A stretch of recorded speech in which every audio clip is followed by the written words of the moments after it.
Hey everyone, welcome to the Together as One podcast. I'm your host, Luke Cameron. And this podcast is all about adoption, stories of hope, and more. Welcome to the show. Hey you guys, welcome back to the Together as One podcast. Today we have a very special guest. I'm really excited for this podcast.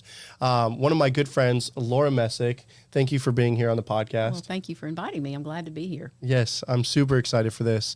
What you do and your whole mission of your nonprofit is something that I love, and been to a couple of the banquets now, so it's really exciting to see all the work that you guys are doing. But kind of go into Portico and how Portico was started. Okay. Well, again, thank you for having me, Luke. It's always fun for me to interact with someone your age, because I was about your age when we started this ministry, which at the time was not called Portico, but we'll talk about that in a minute. I was a stay-at-home mom. I was about 24, 25 years old, had my first baby, living the life that I had wanted, that was the desire of my heart, just to be a wife and a mother and a homemaker, and had gone through a spiritual awakening. I was raised as a Christian, raised in the church. My husband was, but we were sort of just nominal Christians, and God had really kind of woken us up and brought us into the realm of the Holy Spirit and just seeking Him in a deeper way. And during that time, we had our first baby, and I was just at home with her watching the 700 Club one day. And there was a news story out of California, ironically with California in the news right now again, of babies, dumpsters full of late-term aborted babies that had been discovered. And I didn't realize at the time that I was totally agnostic about abortion. Never really given it much of a thought, except that nobody in the church talked about it when it was passed when I was a teenager, and nobody said anything. And so you just sort of accepted that it was okay. But when I saw that news story and I saw the sanitation workers in California who were devastated by what they had discovered and what they had to deal with and what it did to them, and I think because of the awakening spiritually that I had, I just was pierced to the heart. And I began to think, okay, I've got to use my voice to talk about this. I don't know that was a conscious thought. I just know that I couldn't not talk about it. My husband and I were part of a very small non-denominational church at the time, and we were part of a small group within that small church. And when I say small, I'm talking about maybe 30 families in the church. And we were part of a what they called cell groups at the time, I think, or house groups. And I just started talking about it, and I kind of became, and I'm sort of like that anyway. If I believe in something, I have a hard time not talking about it and being quiet about it. So we just started talking about it within our small group and then within our church. It became a real focus of prayer in our small group for about 2 years. And during that time, God connected us with other people in our community who had some had seen the same thing I had seen. Some just were awakening to abortion. This was, at this time going on about 10 years post-Roe. And I think the church was going, wait a minute, what happened here? And so God was waking people up. And so through the connections He began to make for us, we called a meeting in the newspaper. We ran an ad, and I like to tell that story to people that come to learn about Portico, because that's how you used to do it. There's no social media. You just put an ad in the paper. We had about 100 people who came the first meeting, and we formed a steering committee after the second meeting, I think. And in 1986, we opened what then was the Crisis Pregnancy Support Center. And so we've been in Murfreesboro for going on 39 years, I believe now. Yeah. Wow. Mm-hmm. You guys are a big part of this community, and the work you guys do is so valuable. And so what is, kind of one situation that has really encouraged you in your work, and a story that's been super impactful?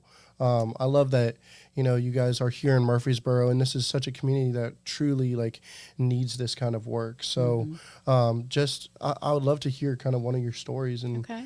And then maybe kind of explain a little bit of, all the avenues in which Portico does certain things. Every community needs what Portico brings. There's not a community in our nation that doesn't need it. And fortunately, there are thousands of pregnancy centers across the United States that do great work. A recent story that impacted us, and they all impact us. Even day before yesterday, one of my nurse manager came in and told me about a story of a young woman who had been in for a test and left still saying she was very abortion determined. And, we do everything we can to point out all the things that we can point out, give them all the support we can give them, tell them everything we can do for them. But ultimately, it's not in our hands. It's in their hands. And so we pray. And we called to check up on her just to touch base with her. And she had kept her baby. So every time we hear one of those stories, it's impactful. Another story very recently, we had a young woman, a little bit older than our normal client. She was probably closer to 40 and was very abortion determined. And there were some extenuating circumstances, and I'm not going to say that because that could ID her, and I don't want to do that. But again, worked with her. We were able to offer her some things because of a grant that we've gotten from the state that we typically couldn't have offered her. We're able to help pay her rent for a while, help with transportation. And just because of some little things like that and getting that hope that there were people who were going to come alongside of her and help her, she did choose life. And so we had a baby shower for her recently.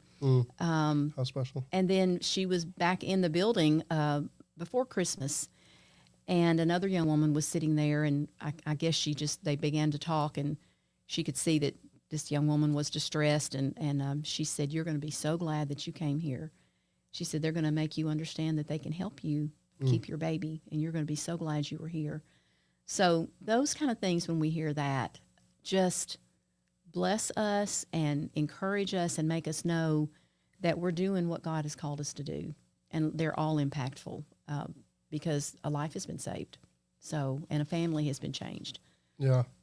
And each life is coming from something completely different. It's not like there's one story and it's, every story is uniquely, individually different. And, wow. Our tagline is every story matters. Yeah. And that's what we believe. Everybody has a story. You have one, I have one. And everyone who comes into Portico, and they are people that God loves, and they have a right to dignity and being cared for and loved. And sometimes people have not experienced that. They have not experienced just somebody caring about them.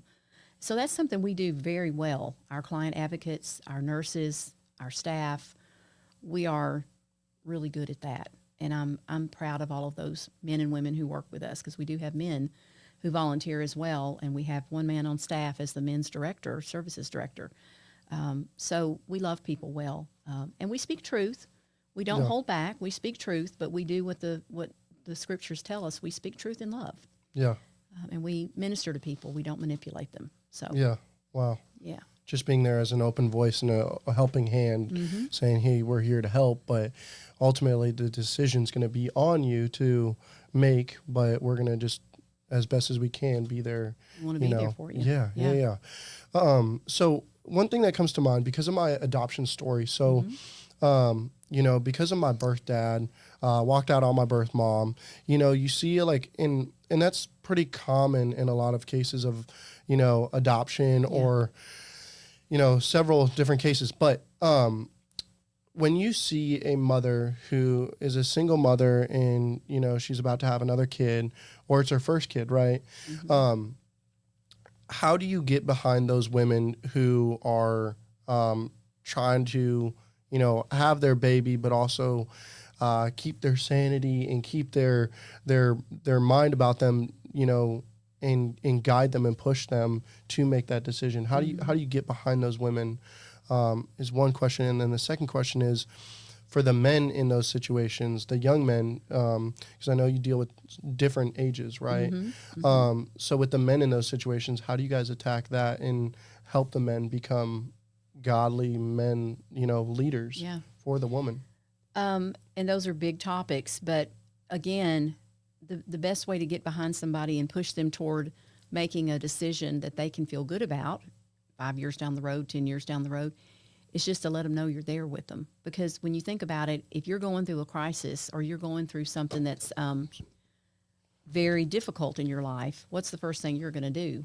You're probably going to call your parents. You're going to call your siblings. Right. You're going to look to your friends. And if you don't have anyone like that in your life that you can pivot over to, then you are truly in a crisis.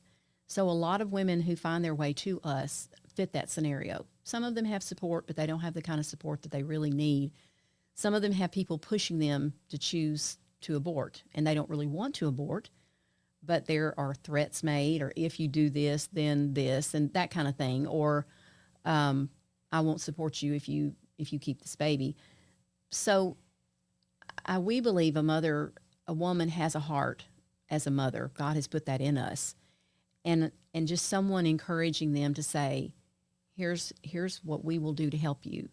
Or some of our client advocates who've been through it themselves, who said, I did this. Even some of my staff members who've been through being a single mom. I have two on staff that were single moms at a very young age. And they came through it. They kept their babies and parented their babies and came to the other side. So people are encouraged by hearing other people's success stories and by hearing them say, I did this and I'm going to help you do this. So that's the best way that we do come behind people. And then we have real resources for them. We don't just say, go and be blessed and be filled and be warm. We say, here are clothes for your baby. Here's a baby bed, brand new baby bed for your baby. Here's a brand new car seat for your baby. Here's every kind of layette item you would need for a new baby, all the way up to, we're working toward moving up to kindergarten age. But we are definitely in the toddler ages now with the clothes that we provide, the baby wipes, the diapers, the formula, everything. Now, we don't give it as a handout. It's a program that's called Earn While You Learn, and they're earning baby bucks, that we call them, or, just a point system basically is what it is, while they participate in parenting education, videos, parenting classes. We have mom-dad classes. We're getting ready to launch single mom support groups and Bible studies if they want that. We don't push that on anyone, but we make it available. We have an amazing lady that teaches that for us. So all of those things, they participate. And that's another thing. Everyone needs to feel like they're providing for their own child. So while you may be receiving these items without actually paying for them, you are paying for them because you're investing your time, you're investing your mind, you're learning, and you're doing what you need to provide for your baby. So that's another way we come behind them, is that we actually provide what they need. And that's a huge thing for a woman who has a financial need or a lack of support going into a pregnancy.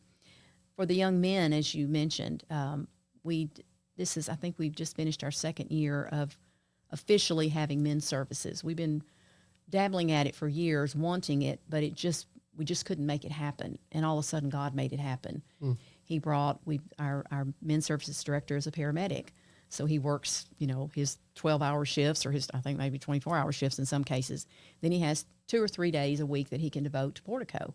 Yeah, and then amazing. He's training other men, other volunteers. And they just go out and they interact with the dads while the moms are back there getting their initial work done, their pregnancy test, getting their ultrasound measurements done.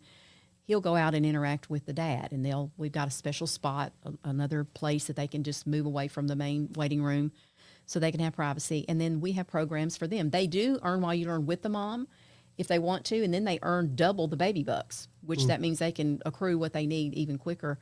But the dads also have their own program called Dr. Dad, which is a program through CareNet, which is the large umbrella organization, national organization that we're umbrellaed under.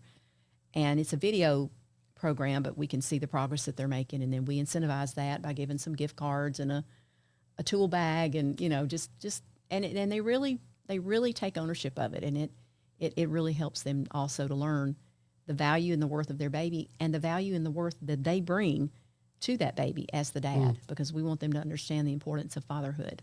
Yeah, that's amazing. I think, for me, in Together as One, something that I've been thinking about is, you can grant money, but if people's heart is not in it, if people, like what we do with Together as One, is help incentivize the family to raise their own funds along with us helping them raise their funds.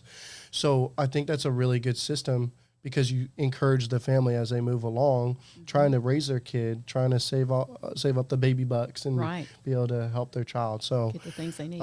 That's amazing. And so do you guys do any, you guys do counseling and stuff like that, right? We do peer counseling. We don't do professional counseling. We can outsource that if needed. We don't end up seeing a lot of people that truly need professional counseling, but if we do, we have resources that we can send them to. Most people just need a listening ear. They just need to know somebody cares. And we do have a training for our client advocates, and then they shadow other, experienced advocates. So it is peer counseling. It's just, I'm hearing you. I'm seeing what you're going through. I'm offering you these resources. I'm here to be your friend and to walk alongside of you. And it's amazing what results from that. Yeah. Wow. A big reason why I mentioned also the guys too in that situation is because I think for me it's so important, because I've had friends who've been pregnant at a young age, and it saddens me to see other fathers, walking out on those situations. Mm-hmm. And then us as a friend being there, I want to be like, hey, how can I help you? How can I be there for you? Yeah. And us as men have more of an obligation to go for a woman like that and to help her out. Mm-hmm. And for churches to support a woman like that and going through a crisis like that, right. So big, so extreme. So that kind of work is like really, really special to me. And, even with my birth family, my birth dad walked out on my birth mom.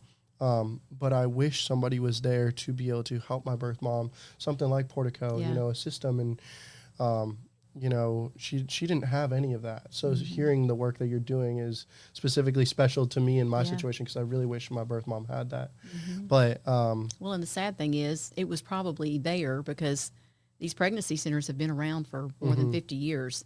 Yeah. I don't know where your birth mom lived at the time, but sometimes people don't know we're there. So that's on us to get the word out. Right. And we're much more visible now than we used to be. Obviously, social media and internet makes that possible. But, they're there. Mm-hmm. Sometimes people just don't know it. So yeah. You see a lot of the billboards on the side of the freeway, too, as you go by. Mm-hmm. You see a lot of those billboards and, advocating for things like you guys doing, what you're doing. Yeah. Wow. Okay, so another question. I love that when you tell this story. This story is amazing. Tell us a story about Portico and how the sign, your guys' logo, how that came to be. How we changed our name to Portico? Yeah.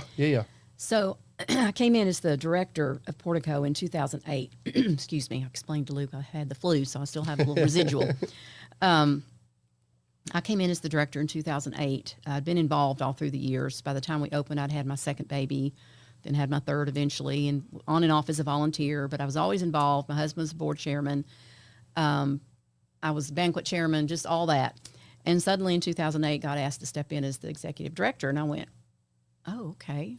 I had never thought about that and don't feel qualified, but God seemed to be calling me, so I accepted it and became the director. And over the course of the first few years I was in that position, I began to realize that we were a little bit dated in our approach to things. Mm-hmm.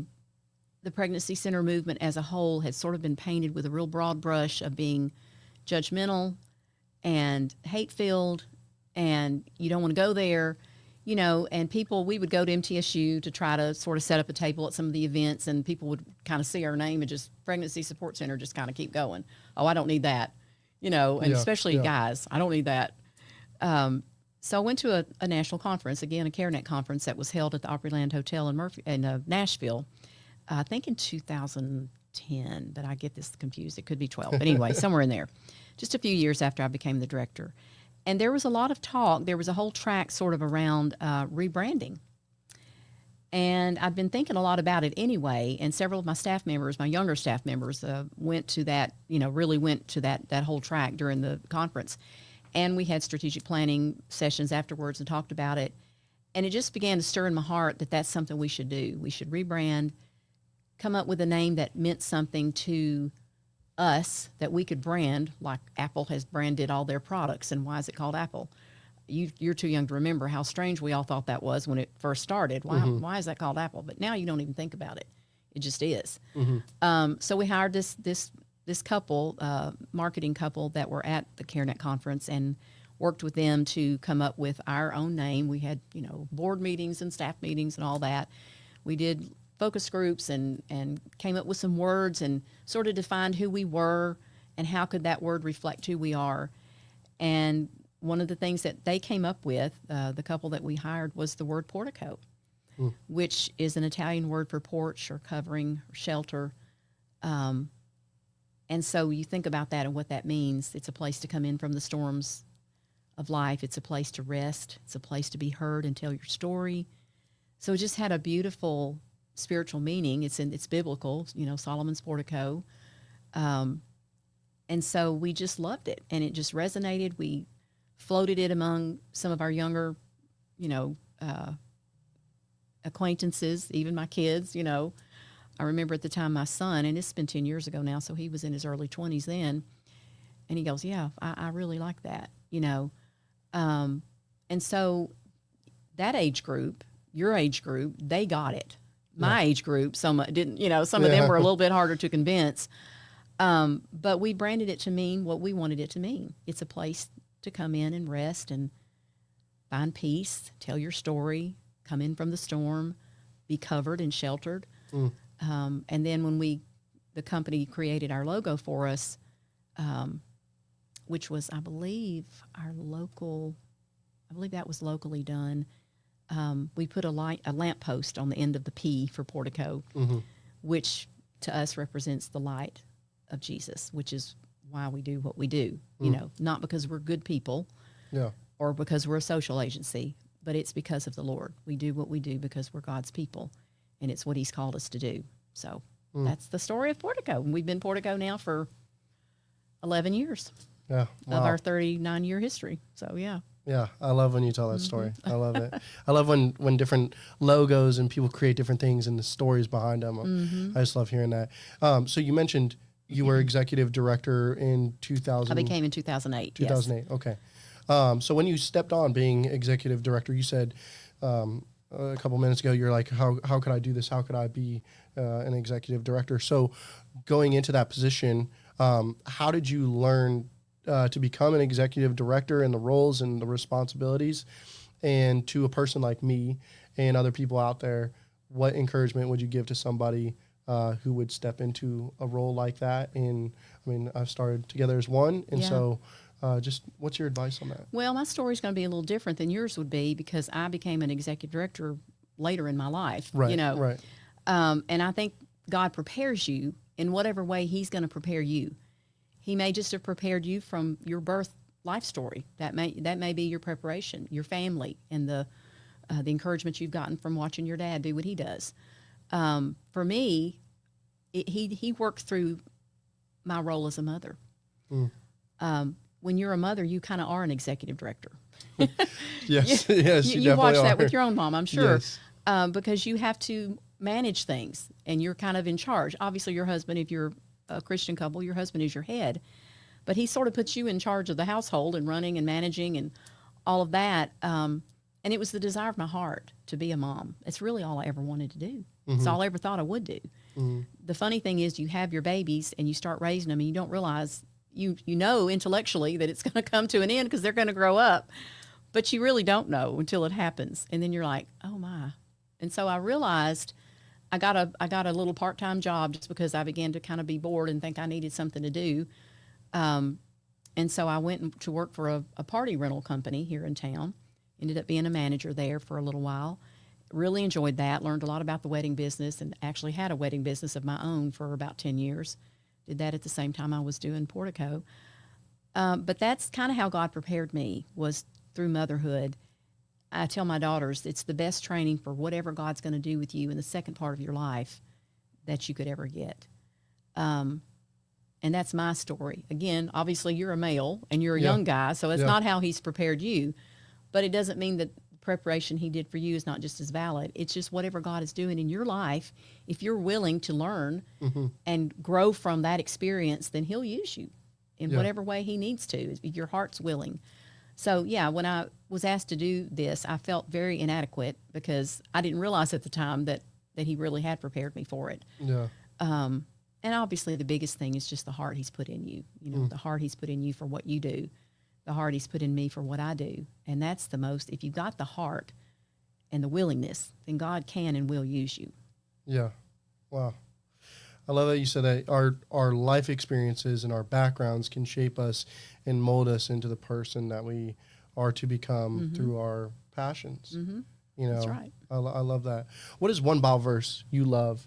Maybe surrounding Portico, maybe surrounding your life, and what you do? What is a Bible verse you really, really love? Well, I was ready for that question, and I didn't even know you were going to ask me, so I'm going to pull my phone out because I snapshotted. One of the founding scripture of Portico was out of Ephesians 6. Finally, be strong in the Lord and in the strength of his might. Put on the whole armor of God that you may be able to stand against the schemes of the devil. For we do not wrestle against flesh and blood, but against the rulers, against the authorities, against the cosmic powers over this present darkness, against the spiritual forces of evil in the heavenly places. And it goes on to talk about putting on the full armor of God. But God really revealed that to us early on, that our battle was not with flesh and blood. And my goodness, as 39 years now have gone on, and we've watched abortion be, the law of the land for almost 50 years. We prayed that it wouldn't make it to 50 years, and it didn't quite make it to 50 years. But yet we know abortion still goes on. It's not the law of the land, but it's the law of a lot of states. But how much more we see now the spiritual component of that, the absolute determination of Satan to destroy image bearers of God. And first through abortion, now through all of this transgender deception, where he's trying to make people think that they're not who God created them to be, and that they can change who God created them to be. So it's an assault on the image of God when you think about it. Yeah. So it's just been brought home to me more and more how it is a spiritual battle. And he showed us that all those years ago, and it's true. Then the other one I love is out of Proverbs 24, and this one is something that I think is a personal challenge to each of us who do what I do, who do what you do. But verse 10, I used to start at verse 11, but verse 10 is really strong. If you faint in the day of adversity, your strength is small. Rescue those who are being taken away to death. Hold back those who are stumbling to the slaughter. If you say, behold, we did not know this, does not he who weighs the heart perceive it? Does not he who keeps watch over your soul know it? And will he not repay man according to his work, or according to what he's done? So that's a personal challenge. Like, you know this. You know what's happening. You're responsible for what you know. You can't say, but we didn't know, because God knows that we do know. So that's something that kind of keeps me going. I can't just stop. I have to keep going. And you can't just stop what God's called you to do. And then I think for a personal one, it's, and I always forget if it's 1 Peter, 2 Peter, but it's God has given us everything we need for life and godliness. And he tells us all the things that we add to what he's given to us. So we've got responsibility in it. Yeah. So he's given us everything we need. Now we've got to go out and implement what he's given us. So Wow. That's so good. Yeah. Oh my goodness. Okay, so one last question, and this is kind of the overarching question for the whole podcast. And so obviously Portico is doing amazing things and helping our community. And, as Roe versus Wade has been overturned, right? We think it stopped from Roe versus Wade, right? Yeah. A lot of people think that the battle is we won the battle. Where can we as a society, and even just in our own hometowns, where can we get involved, and how can we keep pushing for, ending the fight for abortion? Well, the first thing is, just like it says in Proverbs 24, you have to recognize that you're responsible for what knowledge that you have, what God has revealed to you. Nobody in this nation can say they don't know that unborn children are being slaughtered in the womb every day, almost 3,000 a day, still. 60% of those, upwards of 60% of those, are now done chemically. That's a whole nother topic that we could get into. That's appalling what's happening to women because of chemical abortion and what the misinformation that's being given. So I don't need to go down that rabbit trail, but so we have to be willing to use our voice. We have to be willing to not shy away from the truth, to speak the truth, get involved in whatever aspect of the pro-life movement God calls you to get involved. You're involved in the pro-life movement. You're advocating for adoption. That's a huge part of the pro-life movement. Being involved at a pregnancy center. You are seeing these women who are coming in at a time of need and crisis, and you're offering love and hope and resources and truth to them. There are people who are involved through politics, through policy. that is legitimate. That's valid. We need good policy. Yes, We need people yes. to be involved that way. So there are all kinds of different ways to be involved and to show your support for life. You just need to see where God might lead you. We have programs. We go into the public schools. We're not talking about abortion, but we're talking about their optimal health, how to help them grow up to be healthy and make wise choices that will keep them out of my pregnancy center. Yeah. That will help them set them on a path of success in their life. It's called Optimal Health for Me. We need volunteers for that. So look at opportunities like that God might put in your path, and just get started. Put your foot in the water and see where God will take you. Yeah. That's my best And advice. you're never too young to start that journey, Never. You're Ever. never too young. No, God Yeah. made that clear in His Word with Timothy. You don't let anybody despise your youth. Yeah. Get going. Yeah. And another one, God doesn't equip the called. He calls the equipped. Or no, He doesn't call the equipped. He equips the called. Yes. Right. That's So, right. yeah. That's right. Wow. Well, thank you so much for being on the podcast. If you want to shout out anybody who, wants to come and get involved with Portico and where they can get involved and how to contact you guys. We are at porticostory.org. So Portico story.org. We have a meeting that we call Plug into Portico every quarter. And our upcoming one is February, I think it's the 11th. Yes, February the 11th at either 8:30 in the morning or 5:30 in the afternoon. It's just an overview of all of what we do, our history.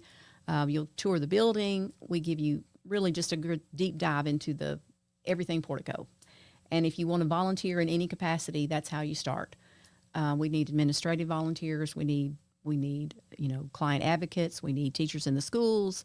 We need medical volunteers. We need men. There's lots of ways you can be involved. We've got a fundraiser, really / awareness kind of thing coming. It's not a huge fundraiser, but it's called Burpees for Babies. And you do burpees. So the fitness group, the fitness community usually gets involved in that, but we need people to come count. I don't know when this is going to air, but that's at the end of January. So, but come to that February meeting if you're at all interested in learning more about Portico and maybe plugging in with us. So, yeah. Perfect. That's how to And reach you said us. it was Portico? Porticostory.org. Porticostory.org. And there you can send a message through that you want to come to one of those sessions or just get involved. And I'll be glad to meet with anyone, give them a tour, and get them going. Perfect. That's amazing. Awesome. Thanks, Luke. What were you going to say? I was just going to say thank you for letting me be here. Yeah, thank you. Thank you so much. All right, you guys. Thank you guys so much for tuning on the Together as One podcast. We are so thankful for Laura and her sharing so much of her wisdom. And we will catch you guys on the next podcast. Thank you. Thank you for listening in on today's episode. Be sure to like, follow, subscribe, and leave us a 5-star review. We will see you on the next one.